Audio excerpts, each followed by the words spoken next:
So welcome everyone to the October meeting. We're glad to see a nice sized crowd developing here. Should be a really interesting program tonight. Our featured speaker tonight is Bobby Abramson, and he will be, he's with us for the first hour, and then he'll be the second hour starting at about 8.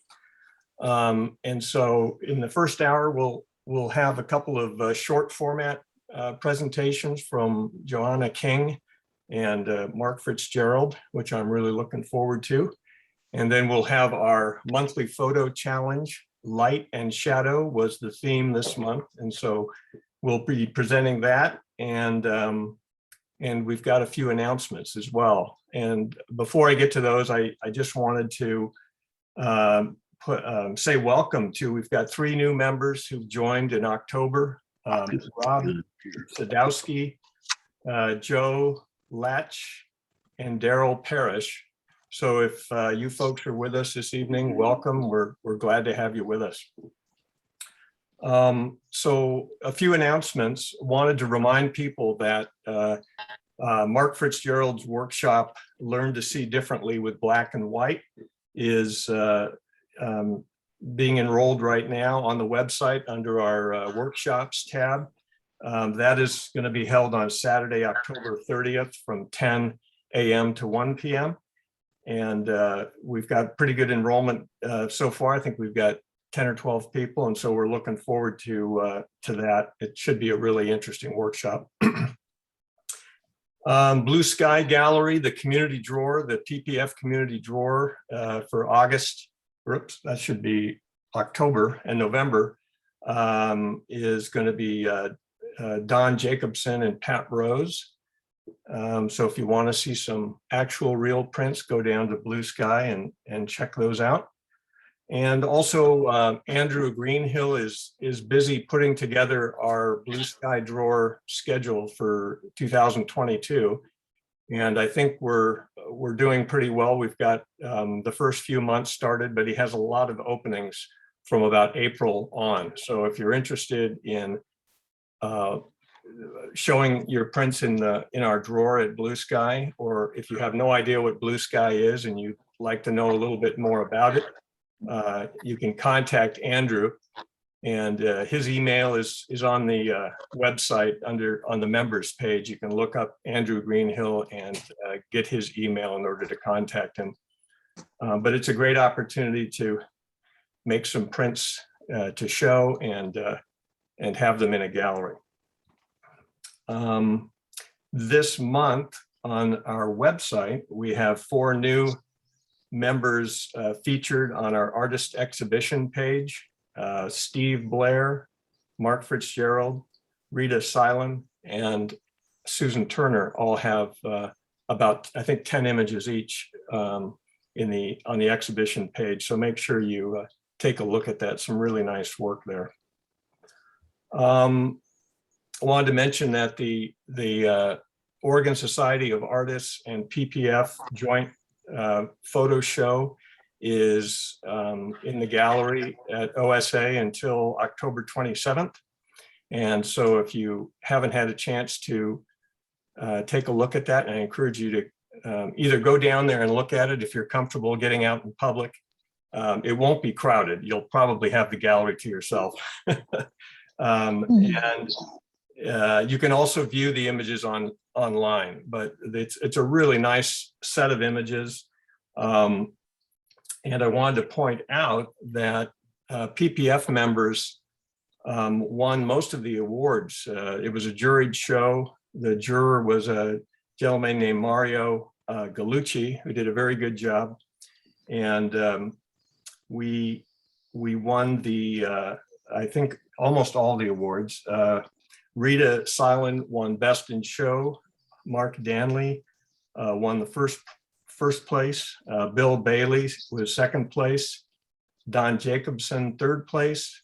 And Jane Wolfser and Lauren Nelson won honorable mention. So it was a good show. We did very well. And it's interesting to go see it live or online and read the judges' comments. I think they were very good. And then finally, I wanted to mention that several of our members are going to be part of a lens work publication called Our Magnificent Planet 2021. And this is a large book of images put together by Brooke Jensen's Operation Lenswork. And Eric Brody, Andrew Greenhill, Don Jacobson, Ross Kaplan all have images in that book. So well done, and I'm sure they will represent PPF very well with their contributions to that book. It's a prestigious book to be able to get into. A lot of people send in a lot of images, so that's a really good showing from PPF. And so I think that's about it for announcements. And I am going to share my screen now, and we will have a look at the October photo challenge, light and shadow. So give me just a moment here and I'll get this queued up.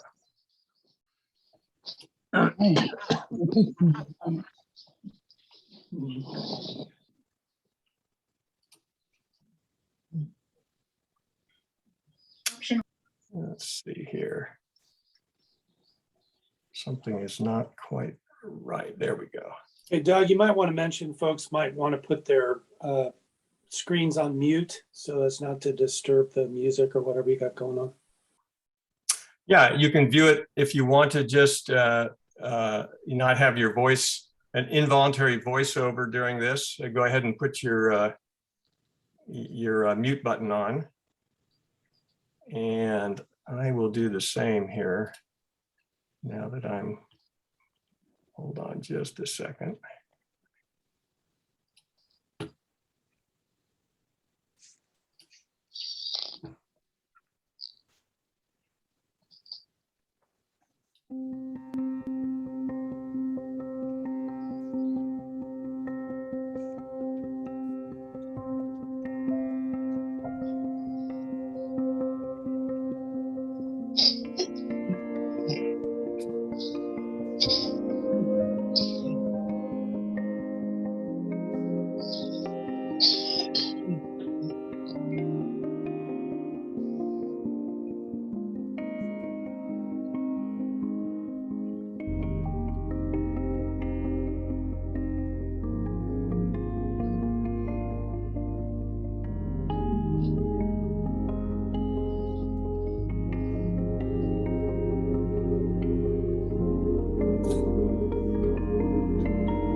All right.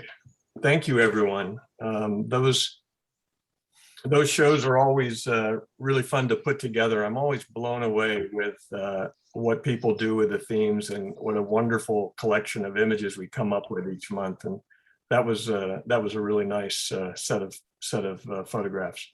Doug, I submitted a few, but I didn't see them there. Did you not get them? I didn't get them. Sorry, Pat. Yeah, you responded to me saying you got them. So anyway. Uh-oh. Okay. Yeah. My apologies. They should have been that's fine. I just want to make sure you got them. Yeah, I'm sorry about that. I somehow I missed them.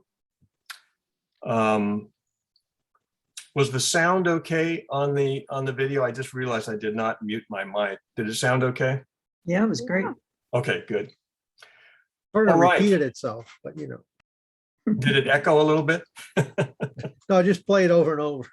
Oh yeah, it's about a 1-minute loop. The program that I use to put these together has you know, music selections, and most of the loops are pretty short. So you have to bear with me. I'm not creative enough to figure out how to put my own music in there that would be properly licensed and not rejected by would be a nice way to show our photos, like to your family or something. All right. So next we've got our short format presentations, and first up is Johanna King. So Hi there. Whenever you are ready. Hey. So, Oh, I've got it. Sorry, I'm going to enable the screen share. I haven't done that yet. oh yes, all right. I'm not quite ready. I'm going to just say a few words before I start. And I just wanted to start off by saying I'm very interested in the dimension of time, somehow figuring ways to add the dimension of time to my photos, because I'm really into the narrative. For me, the narrative takes precedence often over the graphic image, actually. And so I've been influenced by two modern photographers, I'm sure very familiar to everybody. Subhankar Banerjee, he's a committed environmentalist as well as a photographer. And his book on the Arctic National Wildlife Refuge was that one that was held up by Barbara Boxer in the Senate. I think it was the early 2000s with regard when they were making an assault on the Arctic Wildlife Refuge protective legislation. And he has this concept of extended time as something different from, not exactly opposite, but different from the decisive moment. And then the other one that I really am influenced by is Will Wilson. He portrays Native Americans as modern beings. He may use the Curtis photos as a starting point, but then he himself as a Navajo guy, and he portrays people, Native American people in modern setting. And I really like these guys. So there are lots of ways, of course, to depict time in photography. Video is the most obvious, but I'm not interested in video. That's a whole different thing. I love diptychs and triptychs. I do them all the time. I have loads and loads of examples. And I was all set to show you a collection of bird photos that, because I'm a big time birder too, that illustrate how I like to incorporate time. And all these photos, I had it all set up. They were taken in Port Townsend during the first COVID year, and they depicted all kinds of things like breeding cycles, migration patterns, plumage changes, foliage, anyway. But last week I had an extraordinary experience and about a week and a half ago, and I just canned the whole bird photo thing. And I have a whole different set of semi organized, semi-refined photos that I just took. I was on a birding jaunt to the northernmost point in the United States, a place called Ukikvik or Barrow, known to most people as Barrow. It's about an 80% Inupiat, the residents there. So now I'm gonna share my screen. Let's see if I can figure out how this works. Doesn't look like my screen. Let's see, let me try that again. So you have the green button as part of the Zoom controls. Up on, I have it down below. It says shared screen. So click on that, Yeah, which and then maybe I'll try. I mean, I don't. Okay, yeah, this is looking good. there you go. You might want to share your whole screen rather than just part of Lightroom. How about that? Will that work, do you think? Can you, what do you see? We see your film strip and your My film module strip. picker. Oh, that's not what I want. Okay. So when you share your screen, you usually want the first option. So maybe stop your screen share and try it again. Yeah, or just try hitting F. No, Yeah, yeah, that's you need what to I get did, out of, you but- need, But I There don't you think I go. can, I can't seem to, oh yeah, I can. This works. Yeah, we can see your images. Yep. Okay, there we go. but the film strip's in the way, blocking them. Really, the film strip, I don't see it on my screen. Right, and I think that's because of how you shared your screen. Okay, so let's see, should I get out of this then? I would say stop sharing your screen for just a minute. Okay, stop share. Okay, now share again. Click the share button. Uh-huh. And then what's the first option? Is it screen one or desktop one? Desktop one. Double click that. Okay, now go back to Lightroom. I love having. There we go. Oh, Now you okay. can hit your F key. Now I can do my F key.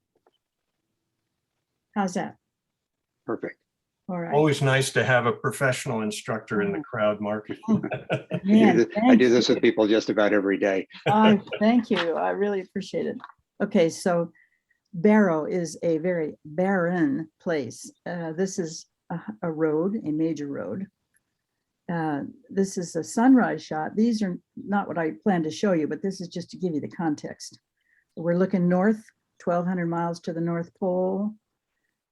That was the clearest day we had. And the roads looked a lot like that. Pretty hard to get around. You can see the sticks that, and there we were, my birder friends and I, we were out. It was cold, it was windy. We did see a few birds, and that first one was an eider. This is a hoary redpoll, and most of the birds we saw were about that size. That little white blob, that's a snowy owl. But the main thing I wanted you to see in this picture was the snow fence. It's huge. What time of the year is this, Joanna? This is last week. Oh,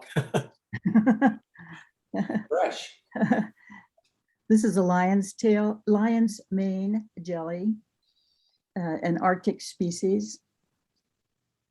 And we saw lots and lots of Arctic foxes. But this is just to provide the context. That's not really what I wanted to show you. What I wanted to show you was this. It so happened that I was there while the local Inuit people were doing their fall whale hunt. I did not know it was going to happen. And I was, I had no expectation or knowledge of it before but we just happened to be in the same location. This is a bowhead whale. And what happened, I saw about there were 5 whales caught during the days I was there, and I saw about 3 of them. And this is the first one that I saw. And it's the biggest mouth of any whale. It's a pretty big whale. It's baleen, obviously. But the thing that was so fascinating was the relationship between the people and the whales. I mean, the whales, people were so excited about the whales and so excited about the hunt. And not so many, there are more hunters than there are whales taken. They're allowed 20 by, I think they're licensed, I guess you would say, to take 20 in a year. That is the whole year. They do it in October and in May, I think April or May. And everybody's into it. Kids are hopping all over the whale. And it's a complicated process. I won't describe everything to you, but when the boat of the captain, he and his crew took this particular whale, finally arrives at the site where they've dragged the whale up, then the party starts. And these people are all family members of the captain and crew members of this particular boat that you're seeing on the left. And they're very excited about it. And the interesting thing is how quickly they butcher the whale. It's a very quick process. They started this within 1 minute, because according to my camera thing, from when that last photo I showed you, when the people were celebrating till they've started butchering the whale. And there were a lot of challenges for me as a photographer. I had 3 different cameras, including my iPhone. I had my D850, and I had my little guy, my Nikon Z50. The unrelenting whiteness really made things tough for me. And the low light also. I shot quite a bit with my 20 millimeter because it was the one with the lowest biggest opening, so I could get the most light, so I could try to get the lowest ISO. It was quite challenging for me. And the garish colors that some of the people were wearing, that was a challenge. And the lack of a clear background, that was another challenge. But I was, as you can probably tell, I was right in there. And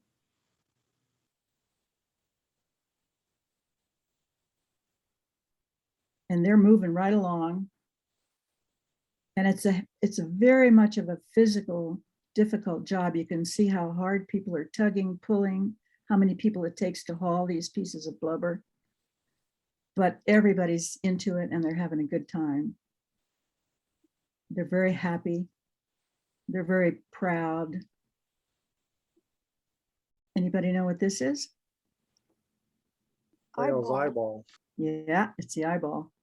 Yeah, it's the eyeball of the whale. And this child, I believe, might have been the child of the captain, because that's quite a privilege to get that eyeball.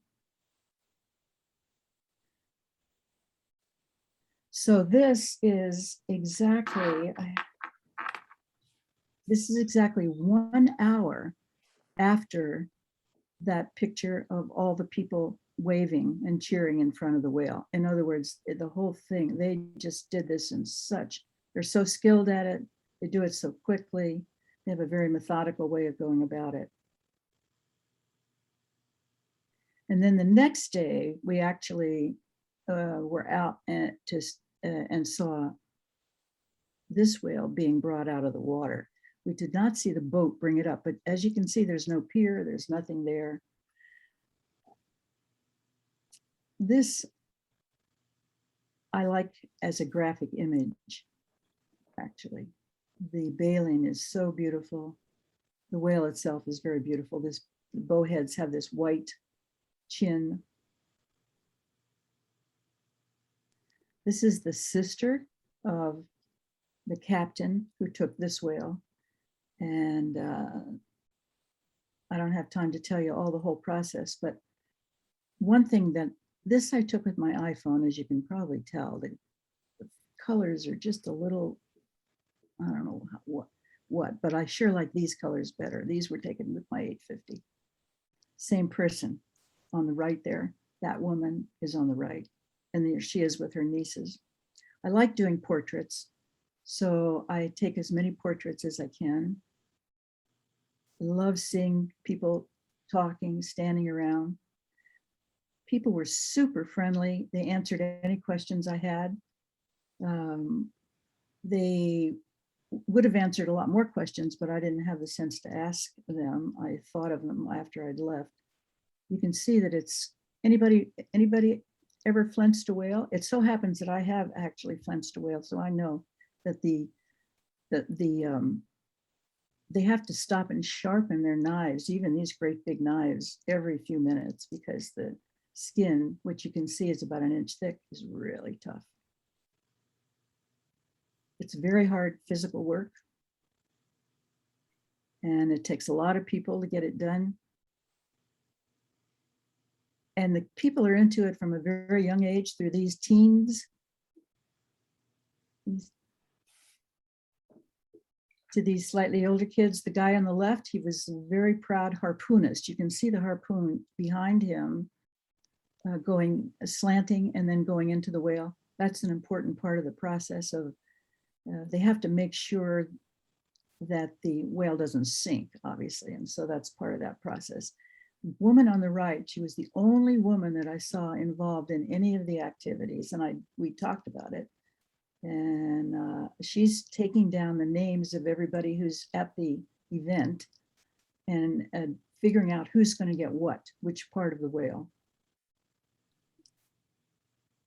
I like that guy with his LA thing. This is muktuk. You've heard of muktuk? It's a special piece of the blubber. One of the questions I forgot to ask is, where exactly on the animal does this come from? I don't know, but they boil it and then they pass it around and you eat it. And I ate it too.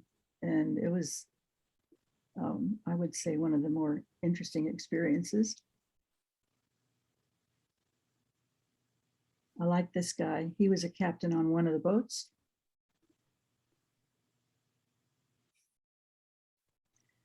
By the time they're done, in about an hour and a half at the most, this is about all that's left. Not very much. And I like this as a graphic image also. I think this is, it's hard to know what it might be. But I really like it. It has a lot of the elements that interest me. And I like the vertical lines too. So there's nobody left. Everybody's gone home. All the good blubber has been taken, and meat and intestines and tongue and baleen. All the useful stuff is gone. Only the birds left. And then they clean it up because of the site where they bring the whales in is pretty close to the little village, and they don't want to draw bears in there. So they load the remains up on this, whatever this thing is, and they haul it way the heck out. And then there's nothing left. And this is one of my favorite images from this whole thing. And this is, these are all glaucus gulls, except for that guy who's flying, and that's a herring gull, juvenile herring gull. Jonna, you've got about 4 minutes. So I'm done just about, because they haul it into town. There it is in front of people's houses, somebody else's house. It's a tough business, whaling. And it's not just whaling, but it's the COVID. COVID got somebody here. You can see the mask and the hat. And that's it. Now I'm going to okay. Stop share. Okay, that's it. Pretty interesting, huh? Joanna, what a great experience. You know, like sounds like you just lucked into it. Absolutely lucked into it. One of And the I questions that I rose to had, the occasion. one My of the buddy, questions that I had is like, I keep hearing about statistics up there and nobody was wearing a mask, and you did, No. one of your last shots was a COVID, yeah, Favor. death shot. yeah. And, like what's the thought up there about the COVID? I know that's not about whaling, but it's about. Well, it was an important part of my decision to go. I didn't make a decision to go ahead and go until I got the booster. The rate is very high, but you know what? The incidence is not that high because the rate is very high. But there's so few people and everything is spread out and you're outdoors 90% of the time, or not, well, 90% of the day anyway. They didn't let us eat together. We had to pick up our food and take it to our room, eat separately. The only time I was really with people was when I was with the other people who were also all vaccinated and boosted, who were in my little group. I was thinking more about the villagers. The villagers are, as I said, the incidence is relatively low and they're pretty careful. They're pretty uptight about it. I don't know where the cases are, but I think not as many of them are there in the town where there's more access to information and instructions about how to handle things. I mean, it's a really barren, strung out place. And if somebody gets sick, like 200 miles down the road, it's maybe that whole area would get sick before there's any help. So I think that I don't really know too much about, I kept trying to zero in.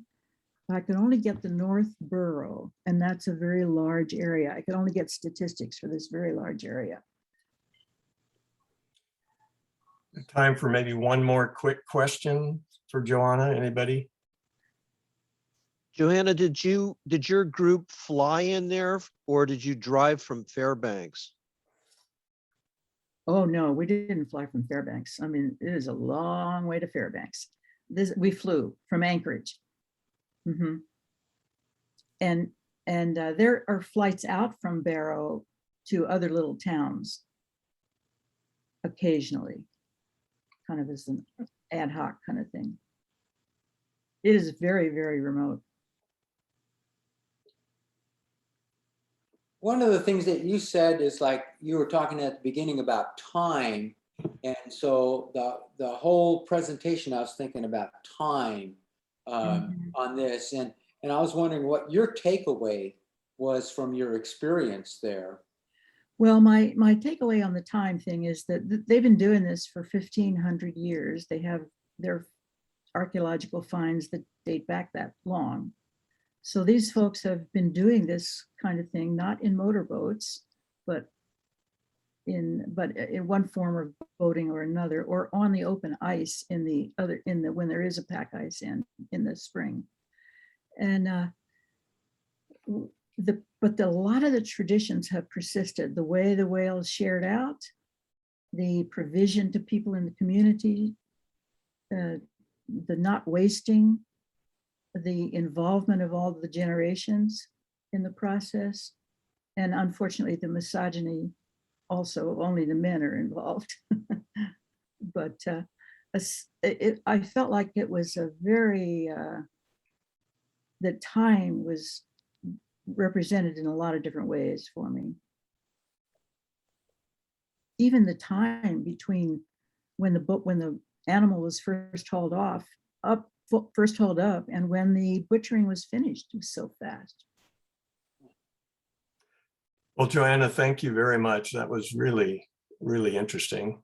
Yeah, thank you. Thank you. And Wish I had handled some of the technical problems a little bit better, but oh well. no You get problem. what you get in a situation like that. Yeah.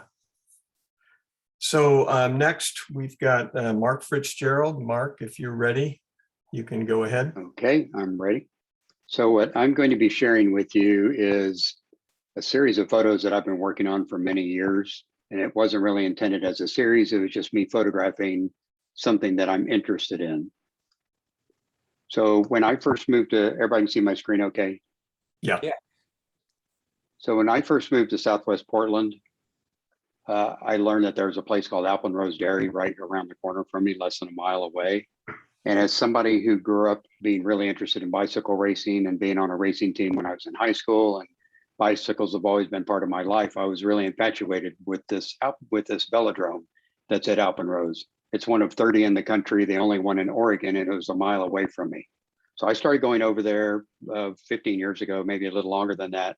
And I started photographing. I would go to different races. Whenever they would have a big race, I would try to come if I could. And I just started looking for interesting places to get photos. And what I'm doing now is I'm kind of going through these thousands of photos and I'm putting them together and trying to decide how I want to group them. So what I'm going to show you tonight is my first cut. So I'm going to be going pretty fast because I've got a lot of photos. And that, I experimented with lots of different things with motion, as you'll see when we get a little bit deeper into this, looking for the right places to tell the story, trying to show the energy and the excitement of what's going on. For example, this particular race is what's called a Kieran race. There's a guy on a motorcycle back here that's done a couple of laps already. And when he comes by, all these guys are going to get on his wheel and do 2 laps as he starts speeding up faster and faster. And when he pulls off, they just take off. And this is one of the most exciting races because when they first take off, when they hit that first curve, so they're here, they're following him, they're getting ready. And when they first hit that first curve, it's pretty frequent that there's going to be a pileup because everybody's trying to push each other out of the way. And so these are the sorts of things where I just happened to be down at the end of the track and I saw this and I just flipped my lens up and started shooting and just kind of caught this in action as it was happening. Here's another crash. I was walking across the infield and all of a sudden there's this wreck in front of me. I just held my camera up and hit the shutter. I couldn't frame or anything. I just held it and hoped that I was pointing it in the right direction. And I got this one photo. These guys here had to come down onto the apron to get out of the way. It was really exciting. You never knew what was going to happen. Another time when I was working with slow shutter speeds and a crash happened and sort of an interesting result from it. I'd love to play with the shadows over there. I knew that if I got there in the morning, the sun on the east side of the track would make these really delicious shadows. And I'd have to shoot these at a much higher shutter speed because I was really interested in freezing those shadows. Normally, I don't like to see the spokes on a bicycle. If you can see them, then it looks like the person's just standing still. Oops, but with these shadows, I just couldn't help but play with this. And so this is probably one of my favorite shadow shots from this. It was a hard thing to do because lots of times there'd be people standing along the edge up here and their shadows would be in the way and it would just ruin the whole thing. But on cloudy days, it was like this giant softbox. It was the softest light. Like here, there's almost no shadow at all. Something else I would do is I would pick a rider like this woman 202 and someone who was wearing bright clothing and riding aggressively, had a cool bike. And then I would just start following them for a while. Every time they came around, I'd photograph them. I would try different angles until I felt like I got the shot. And this is where, when I got this shot, I kind of figured out there was a certain place that I could get more shots like that. There's another group of people, they're going around. I'm waiting for them. You see, every time they come past, because they're doing multiple loops, I can try something different. A bunch of women racing toward the finish line. But really, this is what turns me on the most, is playing with motion. And when you have an environment where people are going fast and you have all these graphics, it really invites the opportunity to do some interesting things that only a camera can do, shooting at really slow shutter speeds and panning with the riders. The goal was to try to get something, hopefully the rider's face in focus. The rest of it I didn't care about too much. If I could at least get the face. Sometimes it might just be the upper body. Here, I think I shot this at f14, but there's so much movement going on. It's like I have really shallow depth of field. And then naturally, I'm going to push things and push them and push them just to see how far I can take it. So I've really slowed down here quite a bit. I'm panning a lot. I also got into photographing the gear. I'm a gearhead when it comes to bicycles. I find them really interesting. I have multiple bicycles, I always have. So I just would photograph the gear whenever it presented itself, when there are piles of bikes. That's so cool. You can't always see something like that. But I would also focus on some of the interesting details.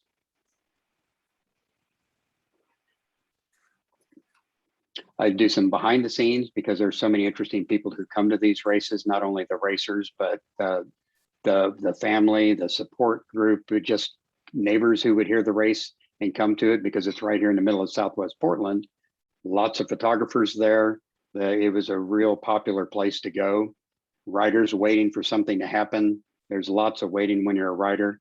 This rider is in a race called a Madison where he's got a teammate who's circling around the track and he's waiting for his teammate to come and tag him in. So he's waiting, but he's actually participating in an event. These people are waiting in the rain.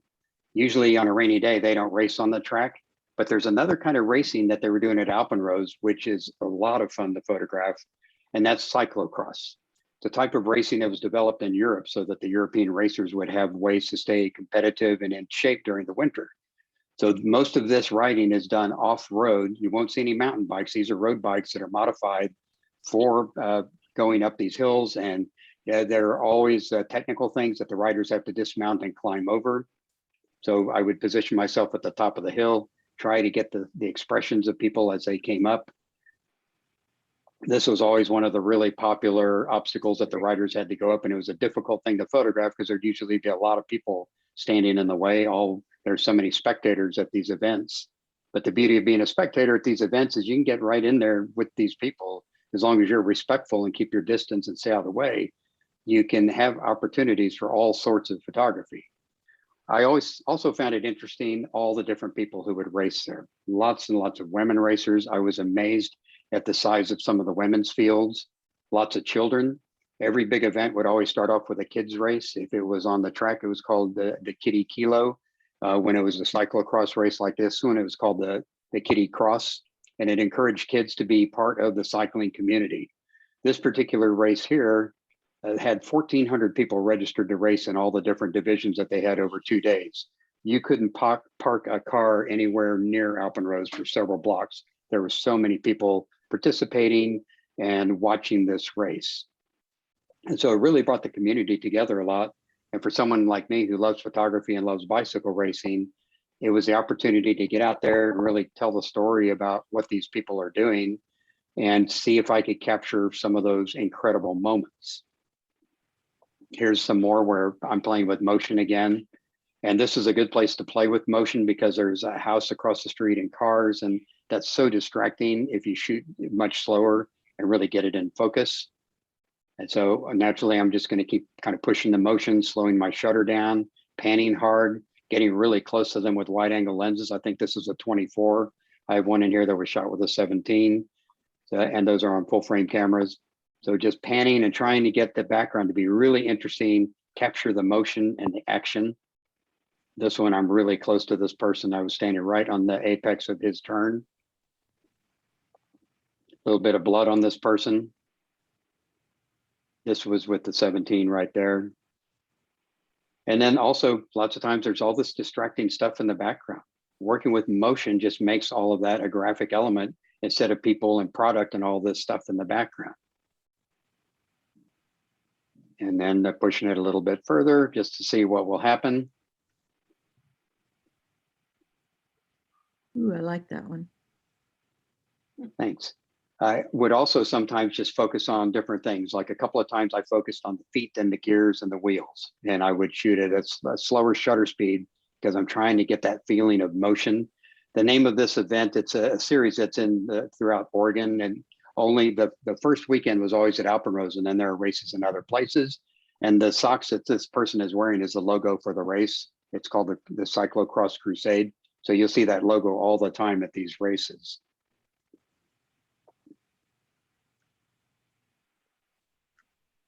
And then of course the mud. Whenever there was a big cyclocross race coming, I would pray for rain because it made it so interesting. I would end up wet and muddy, but I didn't care about that. And I think a lot of the riders didn't care about it. It added an extra level of difficulty to trying to navigate the terrain that they had to go up, because they would make them go up and down hills. Person splashing through the water. It was not safe to ride down this hill. A lot of people tried it, and some of them successfully, some of them weren't quite so successful, like this person. Oh. You know, when you have mud and bicycles, somebody's going to do a face plant. This guy did a really serious face plant. I think he hit the barrier and went down, but he just jumped up with a big grin on his face, got back on his bike, and that's pretty much what everybody does. It's such a fun event. The crowd is so supportive. The people have a good time racing and the people have a good time watching. With the cyclocross, something I couldn't do with the track racing is I could start getting in closer and really start looking at people's faces and trying to get these expressions that they have that they probably aren't even aware of because they're struggling. And on this particular series right here, I positioned myself at the top of a hill that they had to come up, and I was just photographing the faces as riders came up, mostly looking for people who had a lot of mud or people who are wearing interesting colors or just about any interesting expression. You can just see how hard some of these people are trying because it's a short little climb, but it's muddy and it's hard to get up. And if they can make it up on their bike, they can get a lot faster than if they dismount and push or carry their bike. I did some of them in black and white, and I'll probably go back and do more in black and white. If I make this color, you can see how distracting all that orange is. It just looks so much better in black and white.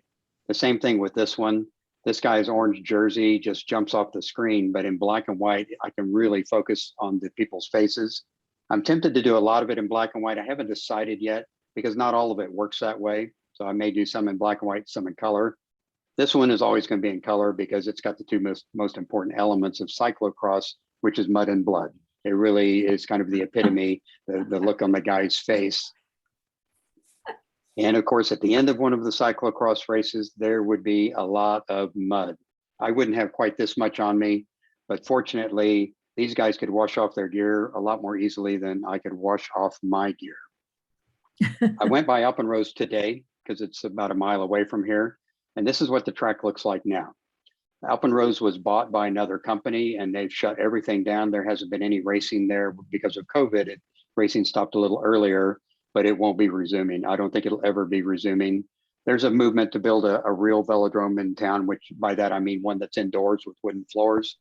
I don't know if that will ever happen or not, but it's a shame because it's a really special place. It's right in the middle of the neighborhood.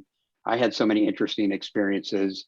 And now that I've got this massive body of work, I'm just going through trying to decide what I'm going to do with it. And so what you saw today was kind of like a rough cut of some of the stuff I think is interesting.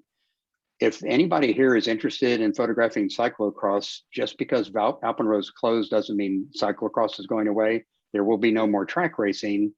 But if you're interested in that, take a look. You can just, if you just Google Cyclocross Oregon or Cyclocross Crusade, you'll be able to find the website and you can see these are the races that they have coming up this year. It's certainly a lot of fun to go check out and it's just a great crowd to be around. Okay, anybody has any quick questions, we can do that and then let Bobby get on with his thing. I have one quick one. Why did they close and when did they close? There was a big dispute with the family. Some of them wanted to sell out to another dairy and other ones didn't. And there were lawsuits going on. And finally, the faction of the family that wanted to sell just went ahead and sold it. And they sold it to another dairy. And my understanding is they're going to be closing operations there and moving them somewhere else. And I'm going to guess that it's going to become houses because it's a massive piece of land. It's a really big piece of land. We had hoped that it would become a park. Because if I go back to the first shot up here,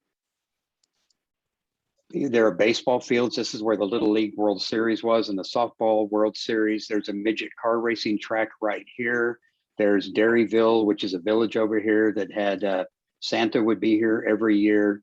There's a theater right here. There's all this stuff that served the community so well, and now it's all been shut down. Well, that's interesting. Is the cyclocross on this property? No, it is not. So the cyclocross, if I go back to that slide for just a minute, it's held in different places in Oregon. The first one is at Portland International Raceway.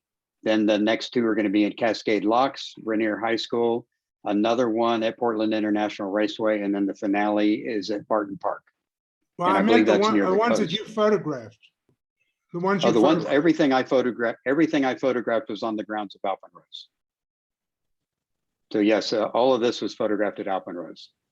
Because again, it's a pretty massive property, so that when they did the off-road portions of the cyclocross, they had a lot of room to open that up. Pardon me? Okay, that sounded like a question, maybe not. Mark, when was the last shot that you did at Alpenrose? this afternoon. Wow. That was the one where it was closed. Oh, okay. I'm going to say it's probably been about 5 years since I went over there and actively shot, because lots of times I'll be teaching a class on race day or there's something going on and I've got a conflict. What I used to do is put it on my calendar a year in advance so I wouldn't end up scheduling something that day. And my first shots were in 1999 when I bought my first digital cameras, when I really started shooting there. And I'd say about 5 years ago is the last time I shot there. Wow. Anybody else real fast? I think it's fabulous stuff. Thank you. Absolutely. I'm still trying to decide what I'm going to do with it. At least since it's closed down, you've got a finite body. You're not tempted to go back and get more and more and more every weekend. That's right. And going back through now, looking at stuff I did a long time ago that I didn't like that much, I now find that I like it. Mhm. So maybe I was a little hard on myself at the time, but you're absolutely right. Now that there is a finite ending, it is time to sit back and start thinking about it. All right. Well, thanks, everybody. I just want to say, Mark, thank you for like these photographs. Like as a former road rider, racer, you know, I just really appreciate like those faces that you got and all that mud and stuff. So thank you. Oh, thanks, Giannis. Well, thanks, Mark. That was really interesting. Yeah. Some amazing images there. Good stuff. All right. Well, Thanks, everybody. So we're very fortunate tonight to have Bobby Abramson with us. Just to touch on it, some of the highlights from his bio. A lot of you know him. He's a Portland-based photographer, photojournalist, and photo educator with 6 published books. He's been featured in 17 solo shows and many group exhibits in both the US and in Europe. And his work is in the permanent collections of numerous art museums and other institutions in the US and abroad. His clients have included Time Magazine, Fortune, US News and World Report, the New York Times, and others as well. So he's going to be speaking, among other things, tonight about his 10-year documentary project, North Portland Polaroids. And if any of you have seen some of those images, you know that they're really interesting and pretty special. So without further ado, Bobby, I'm going to turn it over to you. Welcome to the forum. Well, thank you. Thank you, Doug and Andrew and everybody at the Portland Photographers Forum for inviting me to join. And yeah, I'm gonna try to move quickly so I can show you a lot of stuff. But if you have a question, you can certainly interrupt me while I'm talking. And I'm just thrilled to be here. It was really nice to participate in your meeting before I started and see other people's work. And, you know, I've been to some of your meetings when you used to meet face to face, and I hope to get to do that again at some point in the near future. But I'm just going to jump right into it here and let me know if there's any glitches that it's not working for you properly. All right. You can hear me now, right? Yep. Okay, great. So I'm going to share my screen and we'll see if that works. And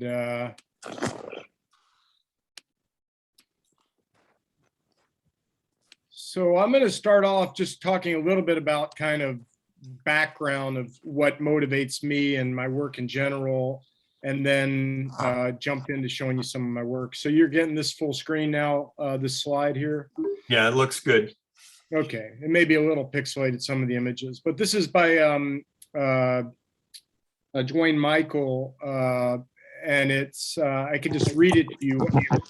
A couple of things I think are really interesting to me about photography is the actual, like that a photograph, for me, I'm not saying it has to be, but for me, what I marvel in is that a photograph can transport you to a time and a place and, you know, document something that's, quote, real out there. And then also the fact that so much of what you interpret as being the reality or the meaning of a photograph is not really in the photograph, it's in your own kind of interpretation or imagination. So This is Dwayne Michaels, and he says, there are things here not seen in this photograph. My shirt was wet with perspiration. The beer tasted good, but I was still thirsty. Some drunk was talking to another drunk about Nixon. I watched a roach walk slowly along the edge of the bar stool on the jukebox. Glenn Campbell was singing Southern Nights. I had to go to the men's room. A derelict began to walk towards me to ask for money. It was time to leave. I think it's interesting when you look at photographs with text, and I've done some of that myself, and I do that with students. I had a friend of mine say that, well, a good photograph doesn't need any text. I think it's a good photograph here, but you could probably write your own story. It wouldn't be this story. I think it's interesting just to see that idea. And this is probably, I think this is one of the earliest of Dwayne Michaels' photos with story, a letter from my father. As long as I can remember, my father always said that one day he would write me a special letter, but he never told me what the letter might be about. I used to try to guess what intimacy the two of us would at last share, what mystery, what family secret would be revealed. I know what I hoped to read in the letter. I wanted him to tell me where he had hidden his affection, but then he died, and the letter never did arrive, and I never found that place where he had hidden his love. So it's not, Dwayne Michael is, I wouldn't say is necessarily one of the key kind of people that influences me in my work, but I just want to kind of think about those ideas as I show you my work. One of them, of course, like I just said, is this idea of, you know, all the things that we think a photograph says that it can't possibly say, but yet it does. And probably the maestro of that is Deanne Arbus. And she said that there were things that people would never see if I didn't photograph them, if she didn't photograph them.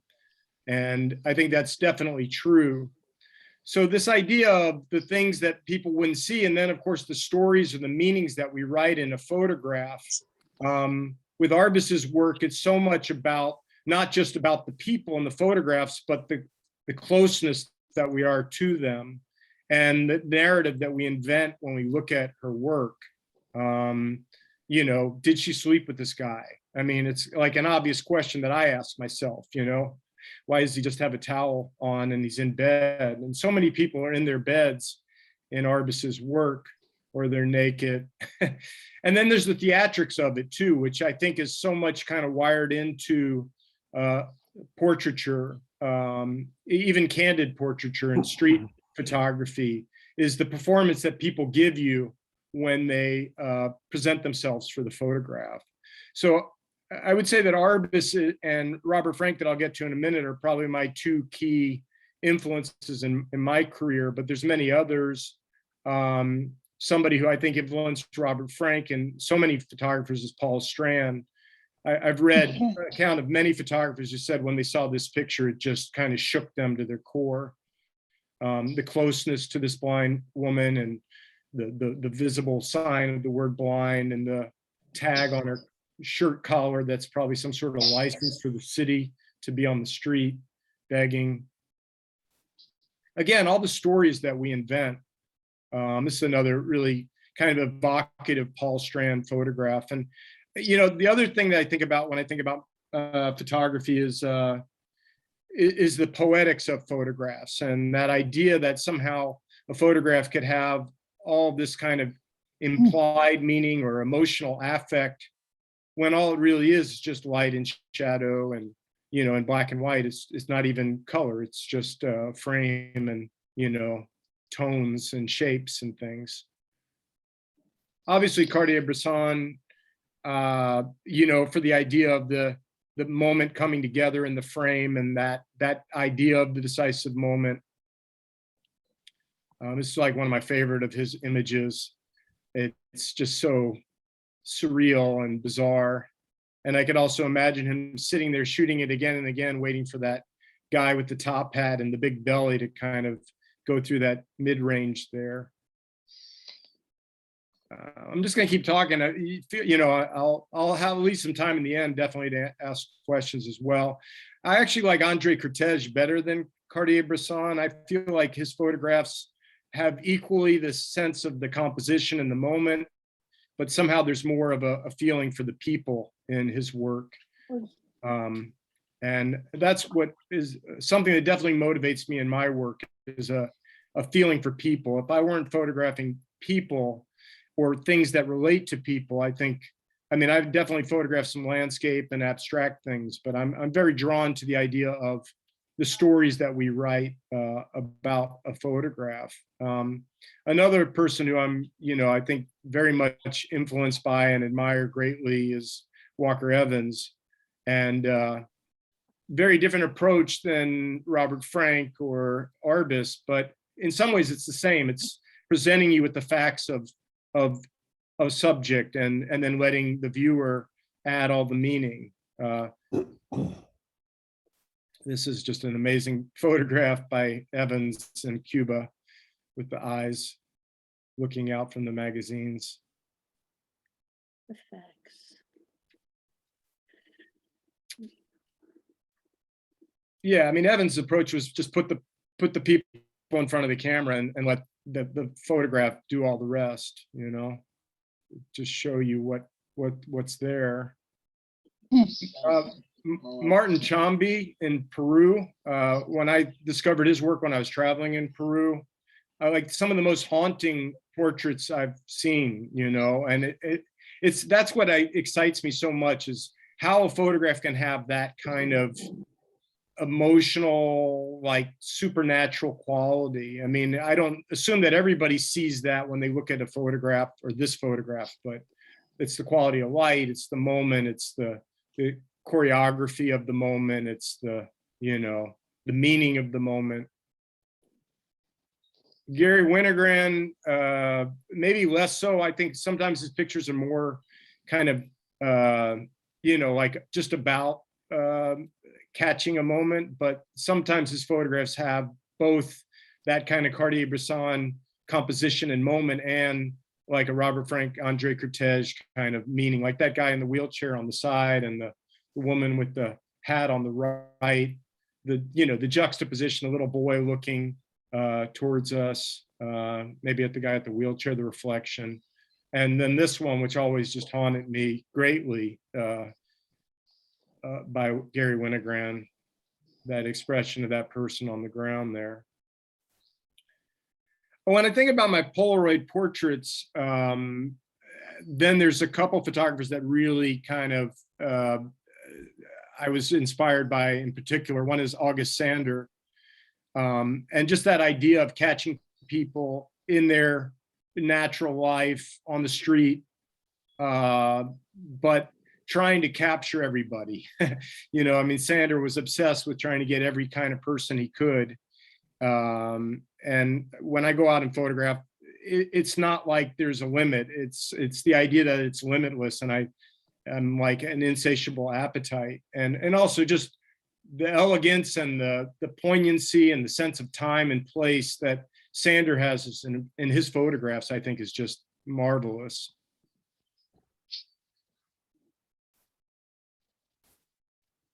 And then another person who actually used Polaroid film is Bill Burke, which he's done a couple books on Cambodia, but he also did a book on a Guggenheim Fellowship just called Portraits, I think. And it's got an incredible essay by Raymond Carver in the back of it. Just bring tears to your eyes. But then the idea with the Polaroids is that with the Type 55, or I think that Bill Burke might have been using the packed film version of that film, that you can entice people to participate and reward them in participating and kind of create a collaboration by promising them and giving them at the end of the exchange a print that they get to keep of the moment.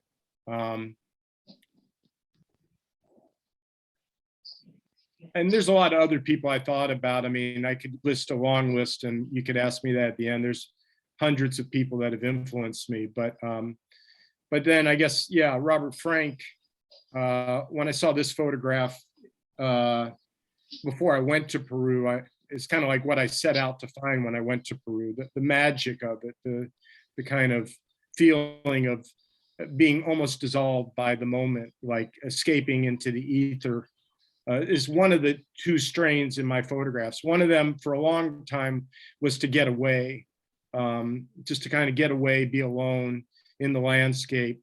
And I wasn't really photographing the landscape. I was more photographing a feeling that I was experiencing, which I think is very much what Robert Frank was doing in The Americans and his work up to that.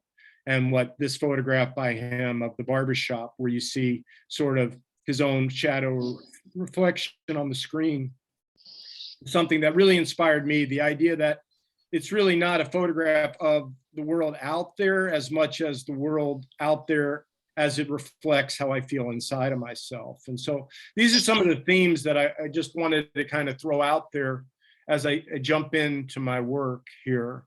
So I'm going to move pretty fast, but I can stop if you ask me to. But I want to get to the Polaroids, but I wanted to give you some backstory of work that preceded that. So New York, 1994, I went to ICP, the International Center of Photography, to study photography, photojournalism. I was pretty much a practicing photojournalist at that point and had never heard of Robert Frank or Walker Evans or Gary Winogrand or Bruce Davidson or Diane Arbus or Nan Golden or anybody, really. I had heard of James Nockway and Sebastião Salgado and Eugene Smith and folks like that.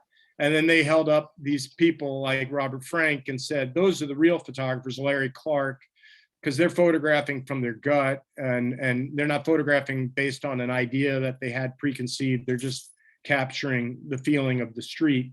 And I had Ed Keating was my teacher, and he sent us to 57th and 5th Avenue to photograph an assignment. And I had read that Gary Winogrand said, if you want to be a good photographer, shoot 10 rolls of film a day. So I put 10 rolls of Tri-X in my pocket, and I came up the staircase from the subway, and this guy was standing there waiting for me.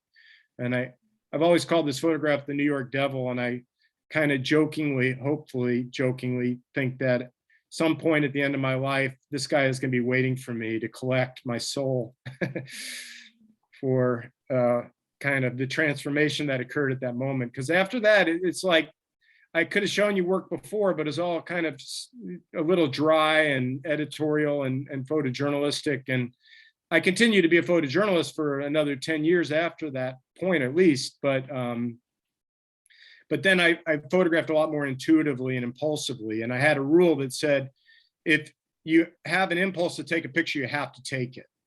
So these three pictures were all shot on those 10 rolls in that morning, probably within about 15 minutes of each other. And then I spent, a year in New York, and I shot a whole Super 8 movie, developing it as a negative so I could print from it, because I figured if I shot Super 8 film, I could get 18 frames a second, and I could shoot a roll of film every 2 seconds. And then I could get my 10 rolls of film in 20 seconds.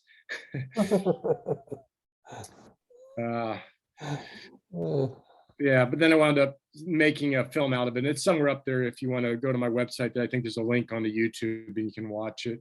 So then I went to Peru, and like I showed you that picture of Peru by Robert Frank. And there's some other projects in between, but this became sort of a theme that it continued through, into the 2000s, which is part of a book that I've done already once and I'm redoing, and I had an exhibit at New Space in 2008, and maybe I'll redo it again, called Rabbit. But what I think you'll notice is more often than not, it's not about, what people are like in Peru or what life is like in Peru. It's these solitary figures in motion in a landscape. And it's very much a reflection of my own desire to kind of escape and run away, which is what Rabbit is about, essentially. That feeling of trying to get to the end of the road and become invisible, kind of dissolve into the landscape, and finally feel some sense of like serenity or peace that, all this stuff that we're trying to do in our life doesn't matter anymore. So I'll kind of flip pretty quickly through these, but they're all up on my website and on Instagram, and I can give you those links again if you don't have them, or somebody will forward them to you after the meeting, but you can go to them from my website. So there were a number of these extended trips. Peru and Bolivia, Guatemala, and Mexico was a 4-month trip in 96, 97. And then that's in Bolivia, this last one here. And then I wanted to do my own version of the Americans. So I took 2 years in a row, I took bus trips across the US because I figured if I was in a car, I'd just be photographing gas stations and through my windshield and, motels and things. But if I was on the bus, I'd be photographing wherever I went and the people on the bus. And whenever I got off the bus, I'd immediately be able to take pictures because I'm not like alone, I'd be around people. So here's my homage to Robert Frank's barbershop shot. This is in Ronan, Montana. And so, I could tell you the stories of what happened in each of these photographs. And I'm not criticizing anybody who does, but I think it's much more interesting the stories that you invent when you look at the photographs. As I said, all the ideas of like, what do you think is going on? And that's what I think makes a good portrait or a good photograph, is all the things that you really can't know, but you think you might know.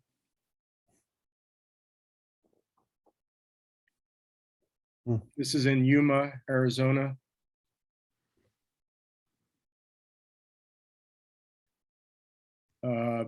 Cleveland, Ohio, and the bus station.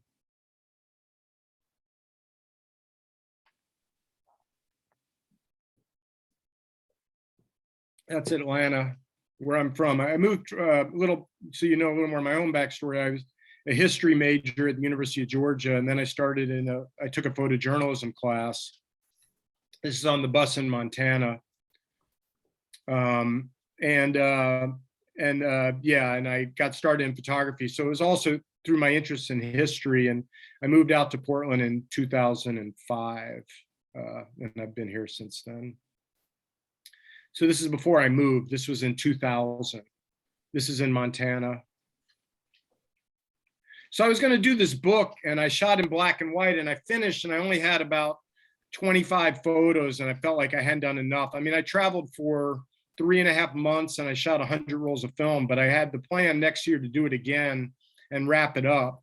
And I was freelancing for the New York Times at that time. And so I asked the editor at the Times if they would be interested in supporting me, maybe publish a photograph every day or every week from the bus on the road in America. I remember a friend of mine said, "You're just being ridiculous, Bobby. Like, that's crazy that they're going to do that." But I mean, I always feel like it's never hurts to ask for things. It's something else that's paid off a lot in my life. And the editor said, "Well, I don't think we're going to do that, but we'd be interested in doing a photo essay of America by Greyhound. So why don't you do that?" And I said, "Well, will you support me by providing me all the film and developing all my film, and I can just ship the film to you on your FedEx account, and then you'd ship me new film?" And they said, "Yeah, that's fine." And then he said, "You are going to shoot color, right?" And I'm like, "Oh, okay." And I was like, at first I was like thinking I shouldn't do that because I really had already shot black and white. And I never thought you could mix the two very well, or I don't like to mix the two much. I feel like they have different feelings. And so I decided I'd just do the whole thing over again in color. So I did another 4 months and another 80, 90 rolls of color film. And this was 2001. And I finished this work. This is in Maryland, I believe. This is in Las Vegas. I finished the work, and there were a lot of forest fires back then too. And the editor said, "Well, we just ran a big color essay of the forest fires." This is on the bus in Florida. So he said, "We're not going to run your essay. And by the time we're going to run another photo essay, it's going to be too late. This work is going to be too old." So he sent me all the negatives. I was in California at the time. And I just decided I'd go to a color darkroom and print them all. This is the Coney Island Mermaid Parade. And I printed about 130 work prints and shipped them back to Atlanta on September 10th. And I was getting ready to catch a plane on September 14th to Southeast Asia. And then September 11th happened. And thankfully the pictures did make it back to Atlanta eventually. And I knew that I was going to make a book out of this work, which I did, which is called One Summer Across America. And that's in New York. And then I sent the book to Robert Frank, who I had been in correspondence with since I had gone to school at ICP, and asked him if he would write an essay for the book. And he said, well, I don't know about that, but I'll take a look at it. Send me the book. And he wrote this beautiful letter back. And then I asked him if I could put it in the book, and he said I could. So then it took another 5 years to get the book published. I wound up self-publishing it, or a friend of mine in Serbia helped me publish it with the essay with a letter by Robert Frank in the back. That last one was in Houston. This was in Las Vegas. Houston. There's a lot of references to Robert Frank. I mean, the bar and the jukebox, there's that picture in the Americans of Gallup, New Mexico. The first picture, the people driving me that I hitchhike, is reminiscent of the picture where Frank picked up the hitchhikers. I went on a gambling boat in Florida because I wanted to get that picture of the craps table, but I wound up getting this picture instead of people playing roulette, what do you call it? One-armed bandits, slot machines. This is a barbershop in Bethlehem, Pennsylvania. I went to Bethlehem so I could photograph the graveyard with the factory and the smokestacks that Walker Evans did. You know, it's funny because Robert Frank traveled around with Walker Evans' American Photographs, and I was traveling around with Robert Frank's The Americans to do my own thing. This is in Pittsburgh, about 5 in the morning at the bus station. This is me eating breakfast at 5 in the morning in the bus station, shot with the self-timer. This is in Memphis, Tennessee.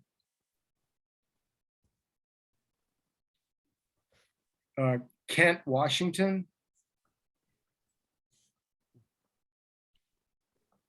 Coney Island. And Clarksdale, Mississippi. So yeah, I'm going to flip through the rest of these kind of travel pics and try and get to because I'm looking at the clock here, and I want to definitely give you guys, 20 minutes or so, 15, 20 minutes to ask questions.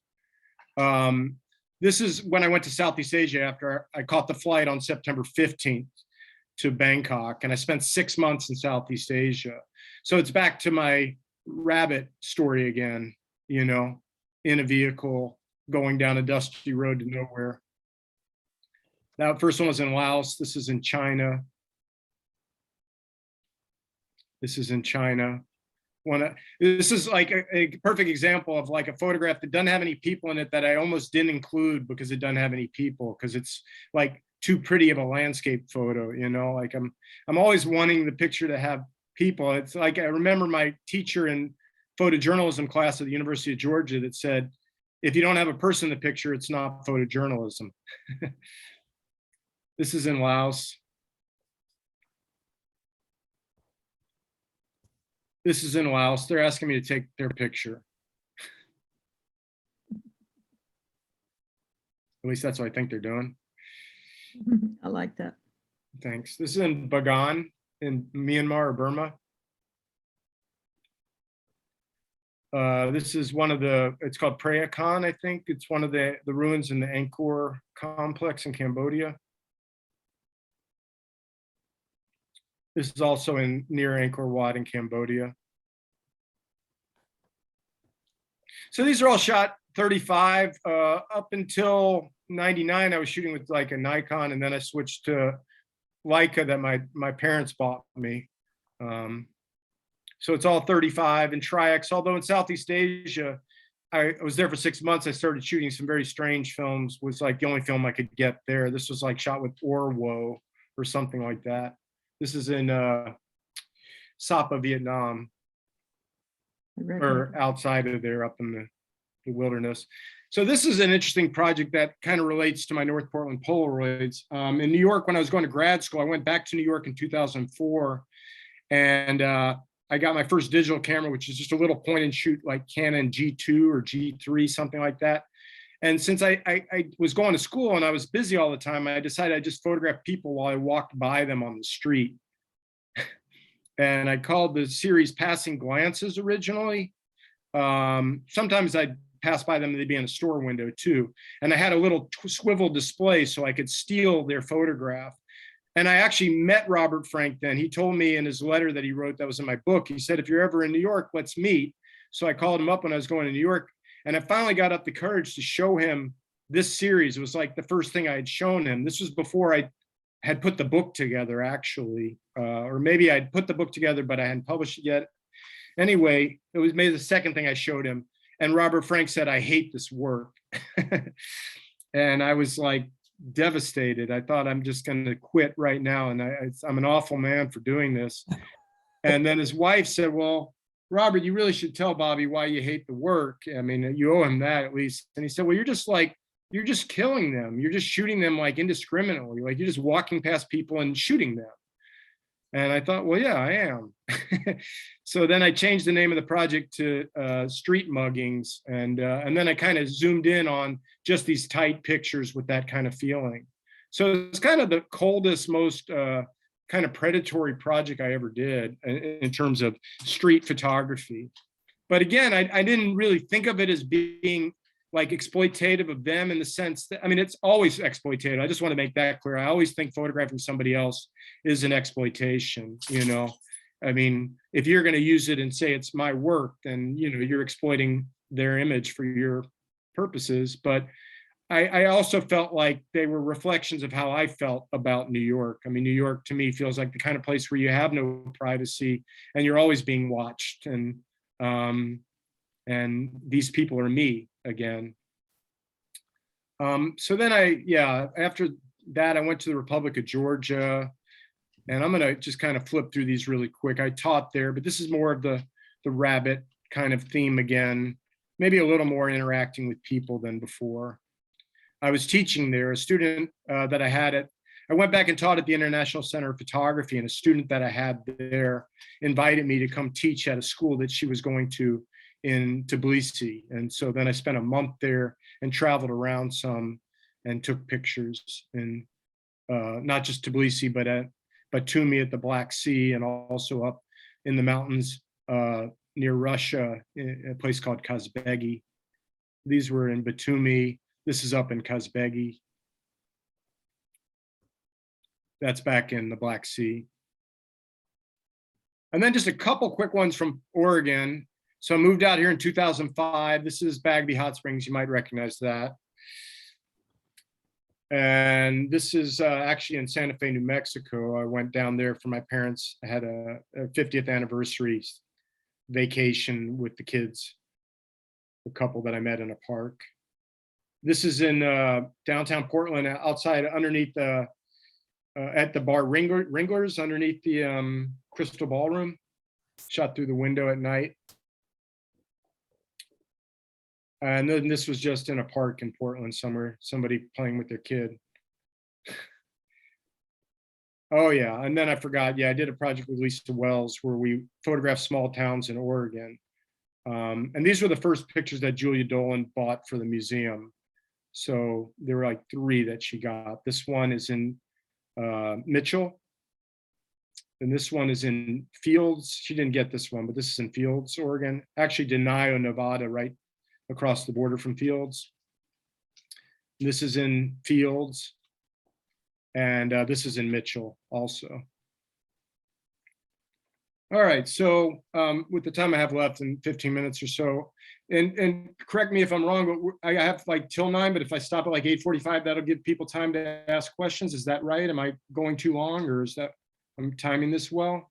That sounds fine. That sounds about right. Yeah. Okay, I don't want to take up too much time, or, you know, but. No, not at all. Don't worry. Okay, so North Portland Polaroid. So a friend of mine, a guy named Ward Shortridge, who's an amazing photographer, he's going to have a show posthumously. He passed away in 2019.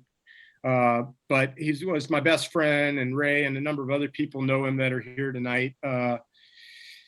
Was disabled, had muscular dystrophy, and had a box of Polaroid Type 55 film. And one day he just said, Bobby, I just can't handle this film. I had this plan that I'd use it to photograph people, you know, on the street, but I can't handle it with the 4x5 and all that. So he gave me the box, and it was like giving an addictive personality crack cocaine. I mean, I just couldn't stop after that. And these are pretty much in chronological order, although not completely, but it's 2011. I went out and started shooting people with the 4x5, offering them a print in exchange for them posing, all in St. John's, all vertical, you know, that was like, that it's all going to be just St. John's. I had just bought my house there. It didn't have to be people that exclusively said they lived in St. John's, but just anybody that I found in North Portland or St. John. So I took down their names, and these are all displayed with their names. Usually I can't remember all of them right now, but this is Bob and the Puddle Cutters. This is David.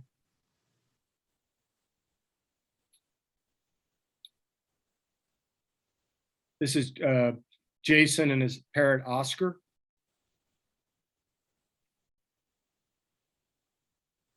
Maria. And I mean, for me, this was like a whole new beginning in photography. I had never really, I mean, I had taken down addresses, but usually you mail somebody a photograph and they never get back to you, even if they received it. And usually it's like 20% if you actually ask people, or 15 or 10 or 5% say yes. And suddenly like 85% of the people were saying yes. And everybody was so happy. I mean, I want to say probably 98% of the people were like really happy when I took their picture and I gave it to them. And it was just a transformation of the whole process of being a picture taker, you know, to a kind of collaborator. And I still would say it's exploitative, but at least there was some kind of exchange that I felt was a little more balanced. This is Dougie and Jake, I think is the kid's name, brothers. This is a situation where they took this pose, and I was just like, this happened so many times where I was like, I never directed people, but sometimes people would decide they're going to act out something, and I'm like rolling my eyes thinking, oh God, this is going to be so corny. And then almost always it wasn't. And almost always it was one picture, the first picture, and that was it. If I tried a second or a third for some reason, they were never as good. So it was always just one picture, which is something else, like the success ratio of good pictures was like 1 in 4 instead of like 1 in 40 or something like that. This is Steve and Kendra. Now I'm gonna start dropping the names here. Sorry. I think it's Mary Lou. I think that's who that is. Yeah. Yeah, I don't remember these folks' names. And it's like, there's always like a kind of an awkwardness, and getting back to a point I made earlier, I still feel like these pictures are as much a picture of me as they are them. If, you know, you may not think that, but I always think these people are looking at me with such curiosity, anxiety, pleasure, I mean, intrigue, you know, doubt, whatever. I mean, it's like, you know, I feel like the photographs represent like who I am and what I'm doing as much as they represent the people in that place in that time. And people would have objects, like this couple was carrying the stick, and then I remember I said something like, you want to hold that stick? And they're like, yeah, is that okay? And I'm like, yeah, okay, sure. Well, why are you wearing a suit? Oh, we like to get dressed up. Okay, yeah, you know. People with their dogs. I did have a couple of, like, I asked them, like, I might turn them towards the light. I might ask them if they put down something they were holding to pick it back up again, you know, that I'd like to photograph them the way that I found them. You know, if they were smoking a cigarette and they started to put it out, I'd say, no, don't put it out. But I didn't ask this guy to lift his barbell or dumbbells or whatever. He just did that.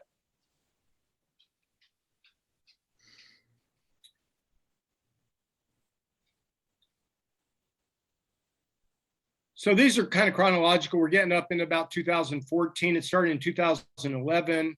I kind of skipped time here because I photographed this family probably 2014 or 15. And then I saw them again in 2019. So there's been a little of that redoing. A couple of people I've rephotographed. I tended not to. I didn't want to photo. I figured I only had so much film. I was buying it on eBay and it was costing me about $10 a shot eventually, although a lot of people gifted me film.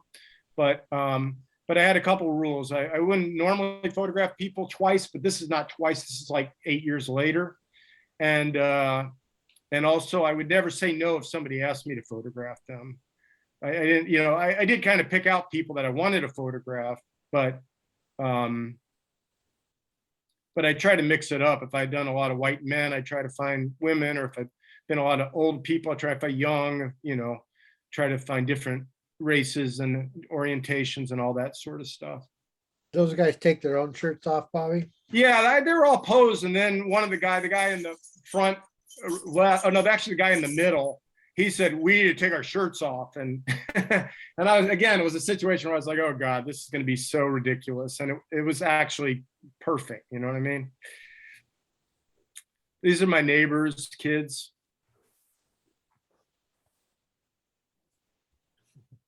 This is Kat at the bakery. And the other thing that's kind of happened is St. John's has changed a lot, which Ray and probably a couple other people that maybe know St. John's well could attest to. A lot of these businesses, a lot of these people are gone. They passed away. They've moved away. The bakery is closed. Yeah, these people wanted to hold their steering wheel. I mean, they were out there working on the car on my street corner, and they were like, they just grabbed the steering wheel and held it, This guy took off his shirt. He wanted to show me he had a rebel flag and an American flag. And he said, I'm Hispanic, and it doesn't mean racism to me. It means being a rebel or something like that. But there I am telling you the stories that I told you I wouldn't tell you. So.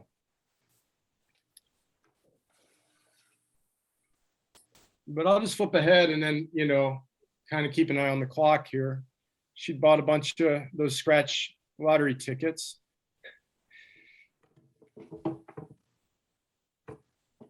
This is April,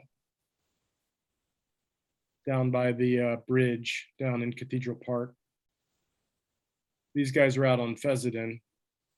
The other thing that happens with this film and the camera, which, I've heard other photographers talk about shooting street, like Dan Arbus, is, I would go up to people that I would never go up to, It was like a license, like a license to, which is what photography has always been about, besides the Great Escape, is also a great chance to kind of connect and meet people. And that's what I really discovered with this project was, unlike the rabbit series or the street muggings, I was really aiming for connection. I mean, most of these people I would see again, a lot of them I would see again. And, and by and large, it's like, they're nice to me, I mean, it's almost like a way to make peace in the world, I think, is if everybody could go out and give pictures to each other, maybe. Which is interesting because Ward, if you knew Ward, that was his whole approach to shooting too, was that he carried around a box of prints and he took down everybody's name and address or email address and would come back and meet them in the park or mail them a print, they had wrestling, that blue collar wrestling on in St. John's during the St. John's Day parade. It's out of Kelly Point. This is on my street, a woman that still comes and I give her bottles when she comes around on garbage day. So now we're getting up around 2018 and the film is not working as well. And that's what kind of ultimately is sort of spelled that and the fact that the neighborhood has become more like ordinary. And I feel like, there's nothing wrong with ordinary, but I felt like I was trying to do like a record of a certain time and place with St. John's, and that time is now kind of over. But also I shot some film recently and I got like 1 out of 8 that even came out. And you lose the whole ability to ask somebody to take their picture if you're, shooting it over and over. They start to think you're playing a game with them. These were some sailors that came in for Fleet Week, but they came to St. John's. This is Jeremy, who I see all the time in St. John's. He plays trumpet on the street. And he used this picture for his album cover. That's something else that I heard about. A lot of people would take the pictures I gave them and they'd bring them home or mail them to a parent that they didn't talk to anymore, or an ex-lover, or, you know, things like that. So there's always kind of interesting stories you'd hear about people after the fact.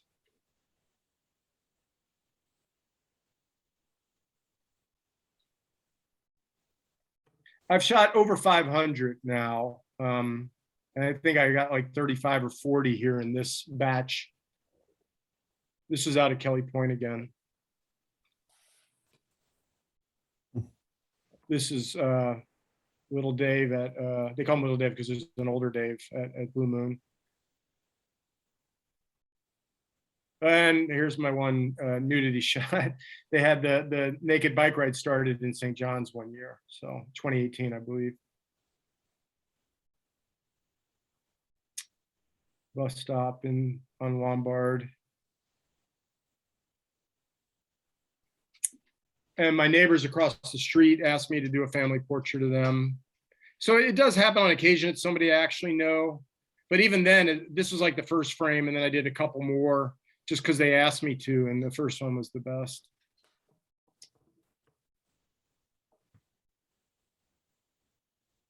And then I had a show just this past summer, not this past summer, I'm sorry, summer of 2020 in St. John's. And you can see behind these people, it was in the plaza there. I hung up all 500 prints, Wow. all printed in the darkroom, enlargements, Wow. fiber prints. And they were up and down because there was rain and wind, and not to mention a bunch of smoke and a pandemic. And then at the end of the show, I invited people to come and take the photographs of themselves to keep. Wow. This one I had actually shot in the plaza like a week or two earlier. I set up my camera and took some pictures in the plaza. And so then I went ahead, and this was the last shot I did this summer. And this is how the film is performing now. And so I just decided I got about 20 sheets left, but I'm just going to play around with them. I'm not going to use them to try and do the portraits anymore because I think I'm done. And I had a few more other things, but I think I'm going to quit sharing my screen here and give you guys a chance to ask me some questions. So thanks for listening and letting me do all the talking. I hope that wasn't too long-winded or boring. No, that was great, Bobby. That was just right. I've got just a question, just a technical question about the images that you presented. Now, were those all silver prints that you made from the negative that the Polaroid provided? The ones hanging in the plaza? No, the actual ones that you showed. What were those? The ones that I just showed now? Yeah. They're scans from the negatives. Okay, so you're scanning the negative and then making a digital positive? No, the slides that I show are from scans of the negatives. The prints were enlargements in the darkroom. Okay. They were 11 by 14 and the negative is 4 by 5. Okay. So I made enlargements of every picture, and I had a previous show in like 2013 or 14 in St. John's. I just did it again in 2020 to try to wrap up the show, like to have another show in St. John's where everybody in the community could come and see themselves. And but the prints I gave the subject was the original 4 by 5 contact print that's produced when you shoot the picture. Okay. So there's a little 4 by 5 print and negative. The negative has to go into a bucket right away with some sodium sulfide. And then I take it home, wash it, dry it, sleeve it, scan it. And then I only print pictures when I'm having a show now. So I don't generally print at all unless I'm in a couple photo groups that get all bent out of shape about that, but I just don't feel like wasting the time, the paper, or having more boxes of prints if I'm not going to put them out there. And that's why I was happy to give these all away. You know, I didn't give them all away, but they were 11 by 14 prints. Yeah. It's just, there's such a wonderful tonality to the pictures. they really hang together as a set, partly because of that unique tonality. I think that they're just beautiful. Well, thank you. Bobby, I have a question. Yeah, give me, Kathleen, just 1 second, because I see a couple here that came up on Oh, okay. the text, so I just want to respond. Yeah, it was Tulip Bakery, Ralph and Philip. I don't think the Impossible Project, it's not called Impossible, but New 55. I've shot it with Jason Kaplan, who I see here now, and it has a horrible failure rate. It's not nearly as good. And thanks, Cami. I do think that it is more collaborative and fair that I'm, giving them a print back. So thanks for waiting, Kathleen. I just saw those. Oh, sure. My Yeah. pleasure. First of all, I want to say I love your work, and the Thank you. Polaroid project was really it's just very interesting, and the I don't know. I can't even figure out the words to describe it, but I love your street photography. I love a lot of your earlier work as well. And I'm curious because as I was looking at your pictures, I noticed that the focal length looked like they were pretty similar in all of them. Did you work with like one particular focal length? Yeah. Or? Yeah, with everything, both 35 and the large format, I tend to stick with a slightly wide. So I shoot with a 35 millimeter lens on 35 millimeter film, so a slightly wide angle, and then with the portraits on the street, they were like a 150 or 135. So they're, I think it's mostly 135. So they're just a little bit wide again. And I like to go with just one camera, one lens. I don't like to carry a bag of tricks. I find that's why I don't like to shoot color and black and white at the same time. I feel like if I have one thing and I limit myself to that, then I do a lot less thinking, what should I do? And I just jump right to doing what I'm going to do. You know what I mean? Even the vertical versus horizontal, I didn't want to get bogged down in that. And the beauty of that is, of course, that you wind up with something that's very visually consistent. So I think it's something that I suggest to students all the time is like, limit yourself, whether you're just shooting with your phone, but lock it on one focal length on your phone or, whatever, just really kind of limit yourself to one thing so you can get on with doing what that thing does, Do you, I noticed in some of the pictures where you photographed people and they didn't notice you, do you shoot from the hip sometimes? Yeah. Yeah. I pre-focus and shoot from the hip, or I'll be talking to somebody and have it in focus and then lower it down and be talking and shoot something that feels more candid. I mean, obviously with the 4x5, I'm not shooting from the hip, I'm shooting from the Right. shoulder, you know what I mean? Yeah. Yeah, really nice work. Thank you. Thank I you. appreciate your presentation. I'm glad to be here. Thank you, Kathleen. You're welcome. Question for you, Bobby. What? I have a question for you. Sorry, Andrew, did you want to go first? No, you go ahead. Okay. Bobby, this is Pat.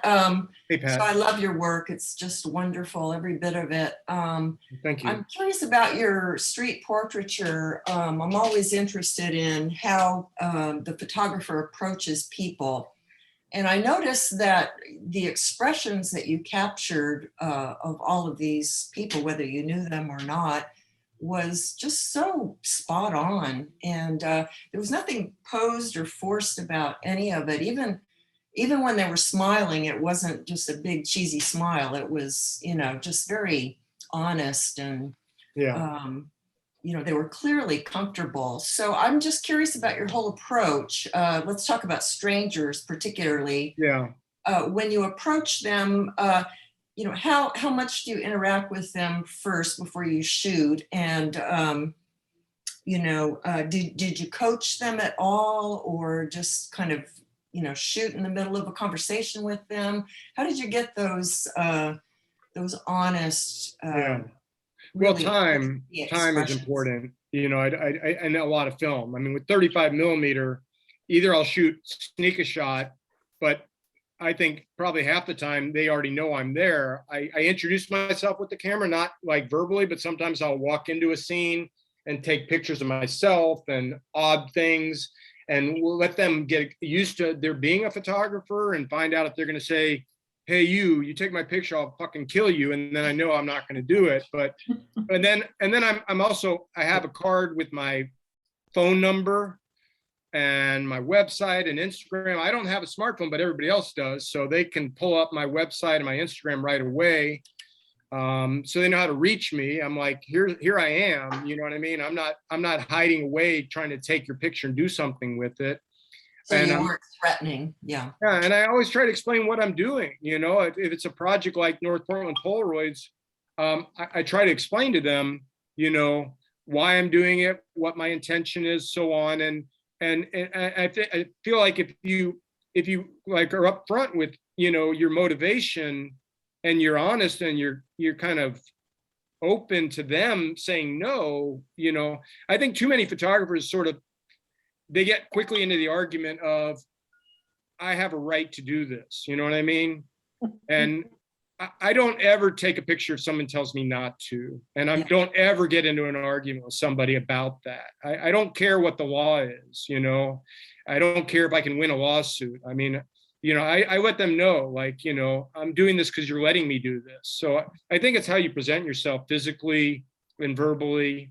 And of course, seeing the work too, you know, if they pull it up. I used to travel around with a little booklet of my work. And that's something else that Ward, you should definitely check that show out in February at Blue Sky. And yeah, Ward is the master at it. People are just so open and honest in front of the camera and so welcoming to be photographed. So, and I don't know if that helps you, but. Yeah, and yeah, I guess I'm just curious about how did you, you know, ultimately decide when to click the shutter? To get those expressions. I mean, yeah, well, you know, were they just? That's it, right? I mean, yeah, I mean, I think most people are in a hurry when they're shooting a stranger. Mm-hmm. And I think that's the first trick is Don't be patient. And I never stop after I think I got it. Now with the Polaroids I did because it was a different process. But with 35, you know, that couple kissing in Santa Fe, I shot a roll of them. And that shot was not the last shot I shot. It wasn't the first, you know what I mean? I kept shooting after I got the shot. And the woman with the cross, I thought that was a lousy shot. I probably shot 5 of her and I only had about 5 minutes with her at a rest stop, you know what I mean, at a gas station. So I tell people what I'm doing. And then, yeah, with the woman in the car, I was photographing her car because I saw her pull up and she had these faraway eyes and she looked so lonely in the rusted Vega and all that. But I couldn't just go up and ask her to take her picture because she looked like she had just broken up with her boyfriend or something and was on the run. And I photographed her car and then she came out and she's like, well, what are you doing? And I'm like, I just got off that Greyhound bus and why are you taking a picture of my old dump? You know, so I think it's just that idea of sort of being present and open to other people, like whether they're going to say, get the fuck away from me or, you know, hey, you know, and of course she ended by saying, you know, I want you to believe in Jesus so you don't go to hell, you know, which is what that picture really was. But that was, you know, when I saw the image, I didn't think it said that. I was really disappointed. And then I realized it didn't have to be that. It was just, it was our moment. You know what I mean? Yeah, absolutely. Wow. But being open. Yeah. Thank you, Kathleen. Sorry, Pat, for your questions. Bobby, I wanted to thank you again and say that I loved your Polaroid series because there was a naturalness and a rawness to the imagery. There was no sense of time. Those pictures could have been last week or 30 years ago. It was just, you caught the moment beautifully. Thank you. Well, black and white helps do that. Yes. And using especially with the Polaroid, using a kind of a type of format of film and a depth of field that looks like something from a long time ago, you know? Yes. And then dealing with a bunch of kind of strange steampunk, you know, people who are dressed in timeless clothes on the street, you know, that helps too. But yeah. I would like to comment on your Polaroid work. I think there's an exceptional warmth that comes through that's very rare when people are doing street photography. You know, if people are down and out, they become exotic bugs. If they're beautiful, it's a fashion statement. And I just found the Polaroid work to be really straight on and to have a special warmth. Like I said, that's, I think, very unusual. You know, contrasted to the work that Robert Frank didn't like, which I thought Yeah. was fine, but it was a completely different feel. Yeah, that stuff's So- cold. Even though it's in color, it's really cold. And Yeah, it's just a different thing. So that was, it's very pleasant to see well-crafted photographs that show real feeling. thank you, Susan, right? That's me. You can't see me tonight. I look like, never mind. It's fine. I see your name and I hear your voice. I couldn't find the energy to comb my hair. That's So- all right. I understand. I teach online and a lot of students don't want me to see them either. I get it. You know, it's a choice you can let people have. I think it's a good choice, you know. Yeah, it was tonight for sure. Anyway, thank you. Thank you. Hey, Bobby. Yeah, So I'm going to ask you the evil question of, so what's next? I know.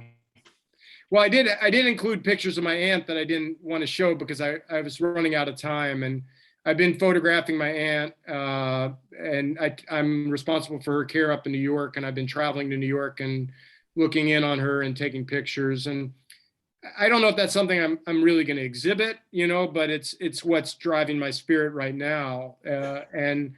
I've been painting a little bit. I was going to show you a couple of those paintings. I've been playing guitar. Honestly, I don't want to photograph people wearing masks. I mean, I'm in favor of masks, but I really don't want to.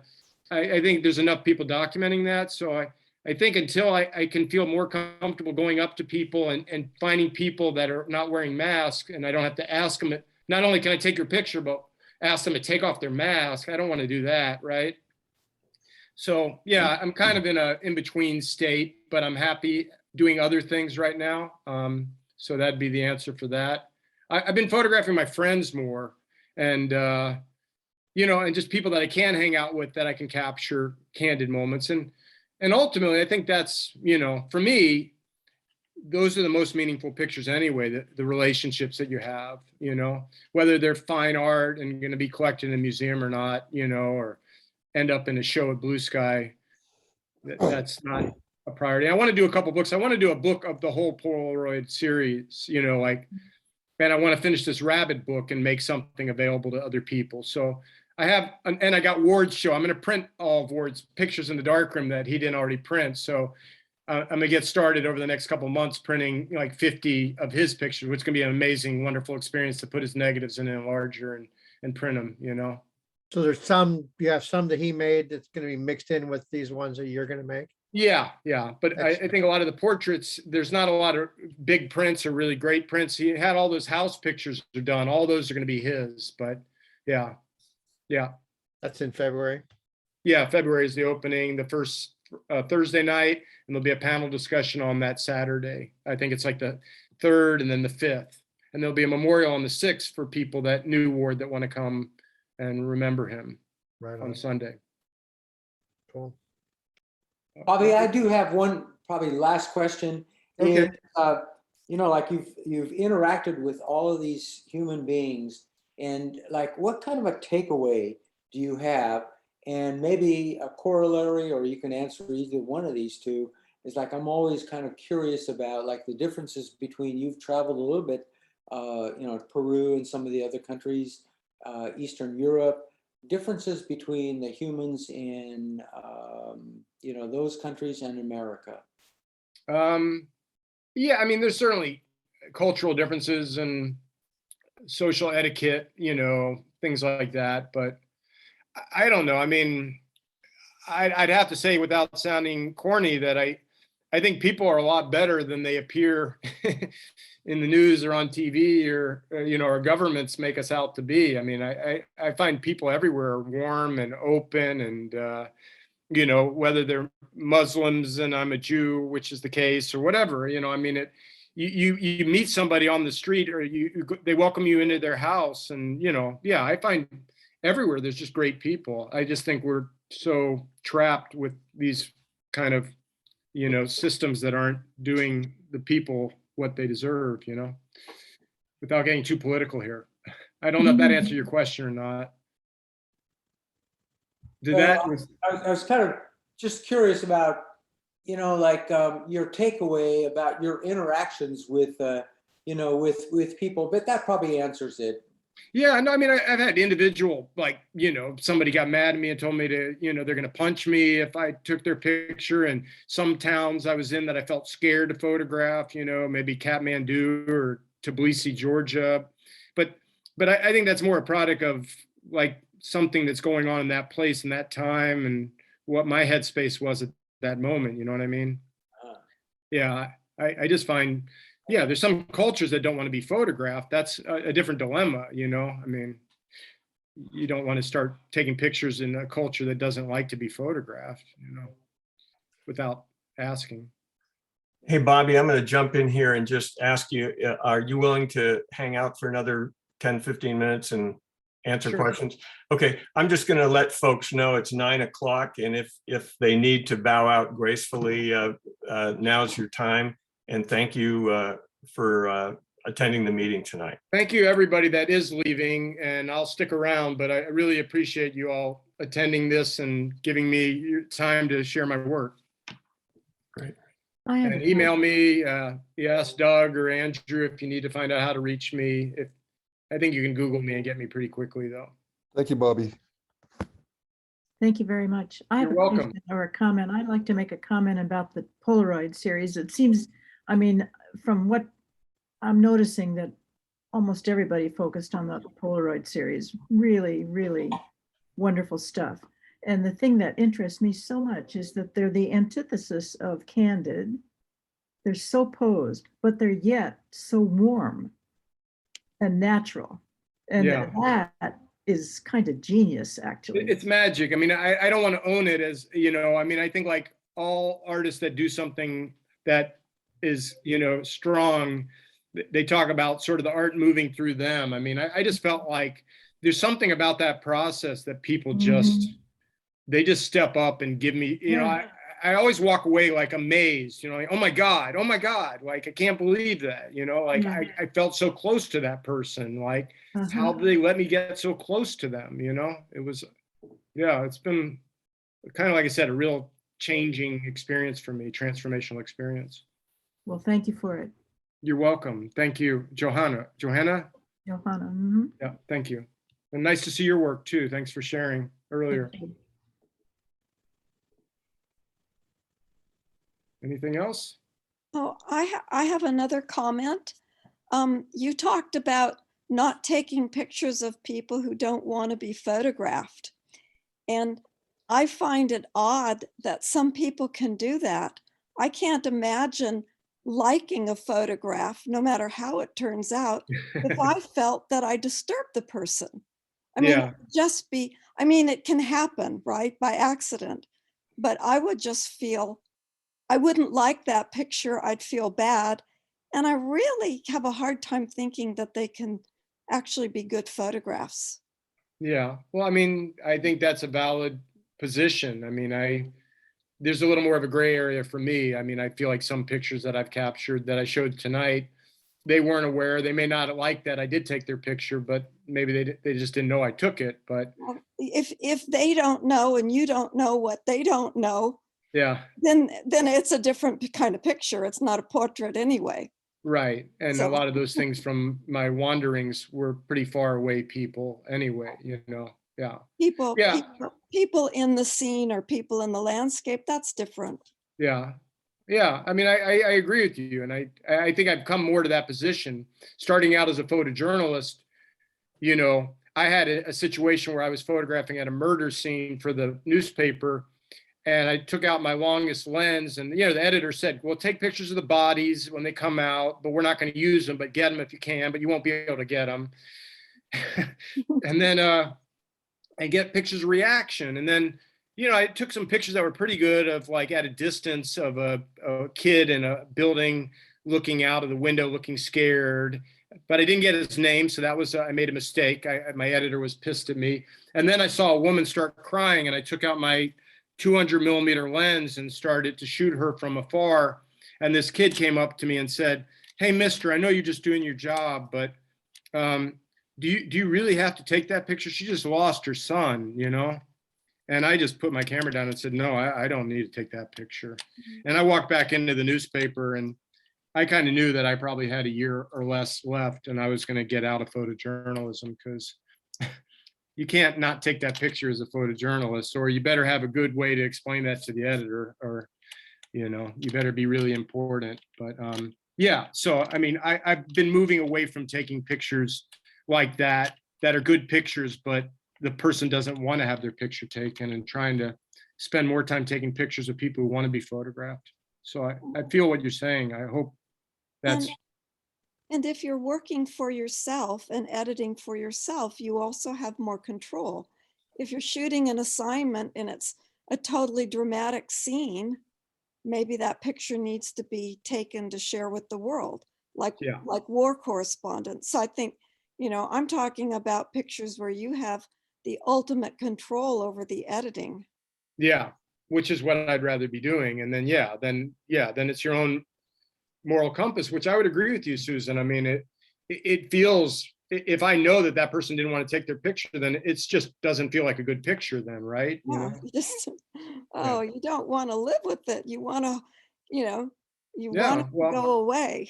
Well, my mom always told me, you know, most always she didn't want to take her picture, and I never did when she didn't want to. And I'm sad I don't have more pictures of her, but I'm glad that I did what she wanted. You know what I mean? Yeah.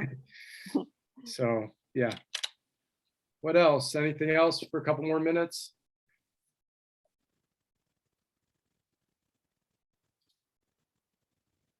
No, we're good. I really appreciate y'all inviting me to be here. I don't want to make us drag this out anymore. If anybody else got a last question, maybe one more question, and then if not, just thank you so much, and keep doing the good stuff that y'all are doing. Well, Bobby, thanks again for coming and doing this presentation. I really thought it was excellent, really interesting, and really appreciate it. My pleasure, Doug. Well, I hope everybody has a good night, and thank you. And keep in mind February, like I told you. Thank you. Night. All right, everybody. Good night. Thank you. Right. Bye-bye.